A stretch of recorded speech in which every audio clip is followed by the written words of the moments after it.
Good morning, everyone. I'm Marla Miller from marlamiller.com, presenting our 30th Quick Query Critique Letter. I am recording this on a Saturday morning.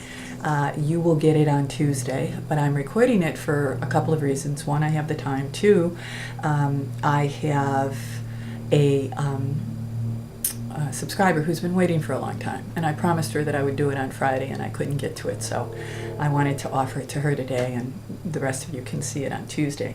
But before I get to this quick query critique, which is nonfiction, so I'm excited about it, it's a gardener's book, I just have to share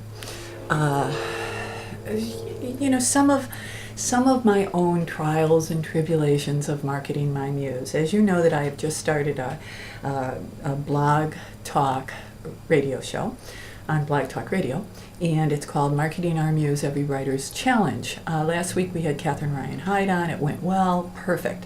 The week prior to that I had Jeremy Lee James on. Didn't go well. I had done something production-wise. It just didn't work. He had a phone that didn't work. I had whatever. Okay, so today I have Michael Stephen Gregory, who's the executive director of the Southern California Writers Conference, coming on, and Michael's an indie filmmaker, so he knows tech, and so he was online, and I'm all set up, and I'm ready to go, and we're going to talk about the upcoming conference, which I'll be teaching at. It's their 25th anniversary conference held in San Diego over President's Day weekend. And so, I wanted to trip down memory lane with Michael and ask him, did he really think 25 years ago that he would be here today talking about the conference? Well, he wasn't able to talk about the conference because yours truly did not plug in all the buttons and click all the stuff that I have to in my 21st century publishing reality. So while I'm trying to market my muse, and for a woman with this hair color, I think I'm doing an okay job. Every now and then, I just don't get it technically, and I don't have them all lined up and plugged in. I need a production assistant, but until I can get someone to intern or help me out here with all this techno stuff, it's trial and error, folks, and that's why I'm sharing this with you. We didn't get the interview this week, but we'll get it next week, hopefully, and you'll be able to hear some good storytelling from Michael Stephen Gregory, because that's what he is, a great storyteller and a tremendous support to writers. Okay, so if you don't succeed, try again, and that is the lesson. Alrighty, it's a gorgeous Saturday morning, and I actually want to go out gardening, and this is a book about gardening, so let's give this lady her critique. Critique number 30.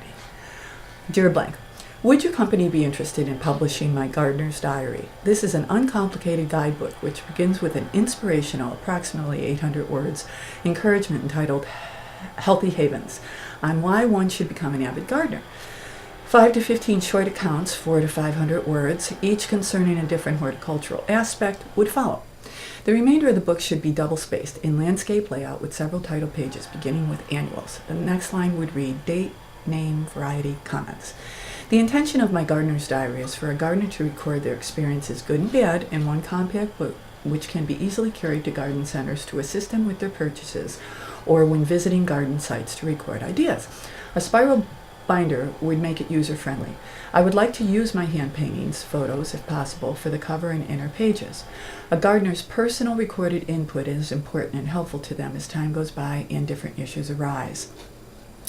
I have been an avid gardener and artist for many years and live happily in blank with my husband and knight in shining armor, blank. As an active member of the Blank Garden Club, I have been writing Horticultural Hints column for the club for over 4 years.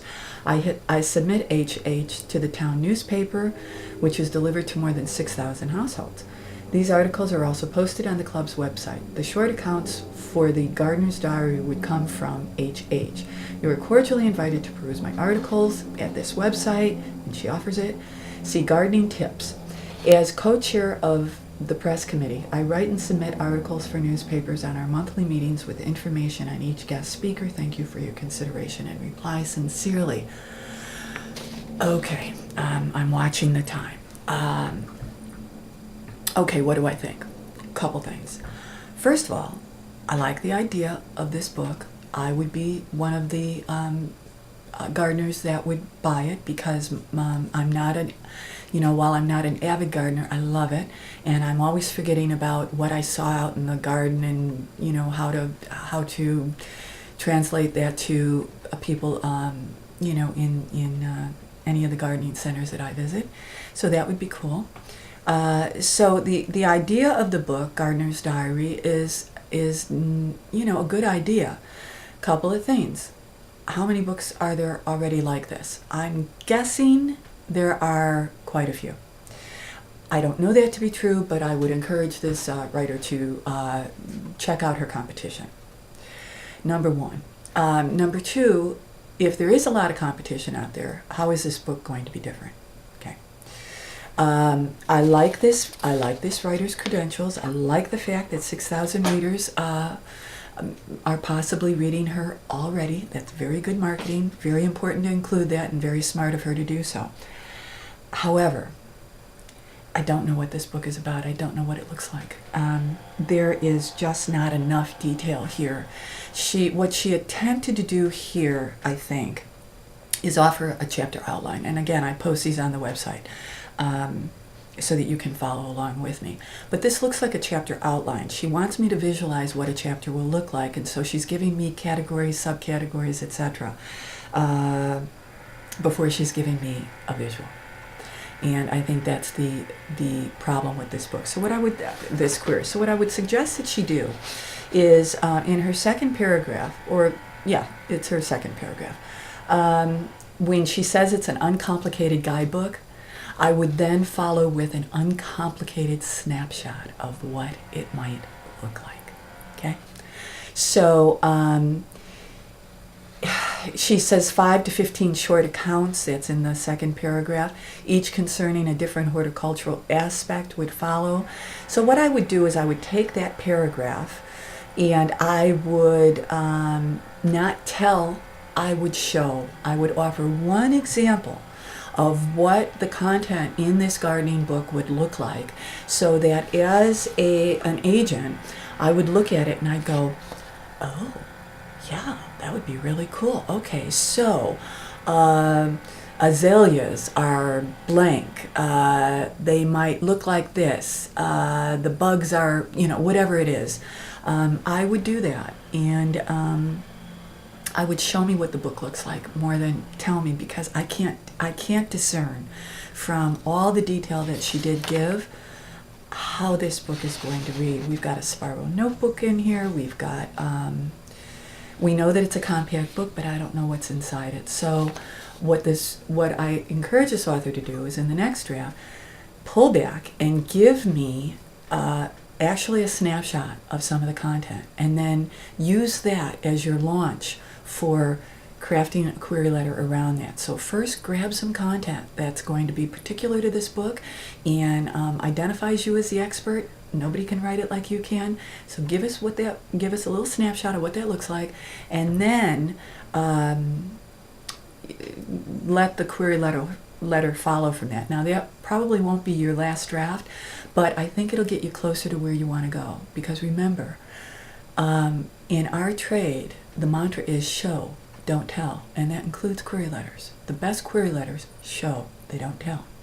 I hope that that's helpful. I know that it's not always the news that authors on the road want to hear, but it is always given in the spirit of helpfulness and experience that I offer, that, again, you can take what you like and leave the rest. I invite this author to resubmit, because I'd love to see how she, if this works for her, how she then recrafts it into her next query letter draft. Until the next time, be well and keep writing.